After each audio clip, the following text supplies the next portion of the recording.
আমন্ত্রণ জানাই কুষ্টিয়া বার্তার নিউজ রুমে। আমি মাসুদ রানা।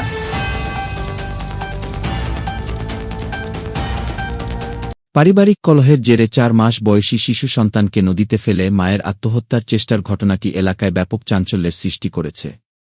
মাকে জীবিত উদ্ধার করা সম্ভব হলেও শিশুটি নিখোঁজ রয়েছে।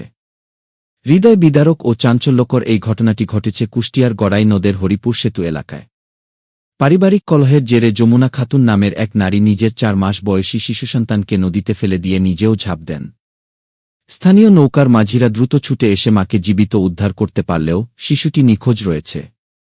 ঘটনাস্থলে ফায়ার সার্ভিসের কর্মী ও স্থানীয় ডুবুরিরা নিখোঁজ শিশু সাইফ ওসমান হাদিকে উদ্ধারে তল্লাশি চালাচ্ছেন। উদ্ধার হওয়া মাকে জিজ্ঞাসাবাদের জন্য পুলিশ হেফাজতে নেওয়া হয়েছে। পারিবারিক সূত্রে জানা যায়, শিশুর অসুস্থতার চিকিৎসা নিয়ে স্বামী আব্দুল আলিম ও স্ত্রী যমুনা খাতুনের মধ্যে দীর্ঘদিন ধরে বিরোধ ও টানাপোড়েন চলছিল।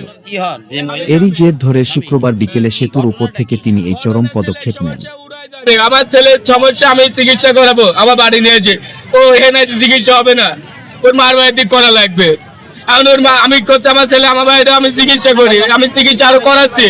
আমাকে বলে তো আমি আবার আসবি না, এটা সেই তাহলে আপনার আসে ঝাঁপ মারেছে। হ্যাঁ, ব্রিজের উপর থেকে। এখন কি অবস্থা? ছেলে মারা গেছে বলেছে।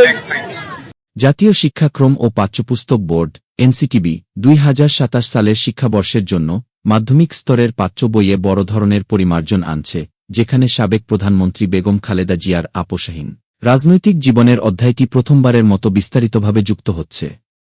মাধ্যমিক স্তরের বাংলাদেশ ও বিশ্ব পরিচয় এবং বাংলাদেশের ইতিহাস ও বিশ্বসভ্যতা পাঠ্য বইয়ে এই পরিবর্তন আনা হচ্ছে।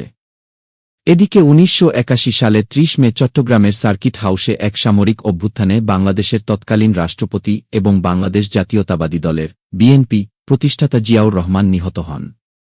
আজ ৩০ মে, তাই আজ তার ৪৫তম শাহাদাত বার্ষিকী। এই ছিল আজকের সর্বশেষ সংবাদ। কুষ্টিয়া বার্তা নিউজের সাথে যুক্ত থাকার জন্য ধন্যবাদ।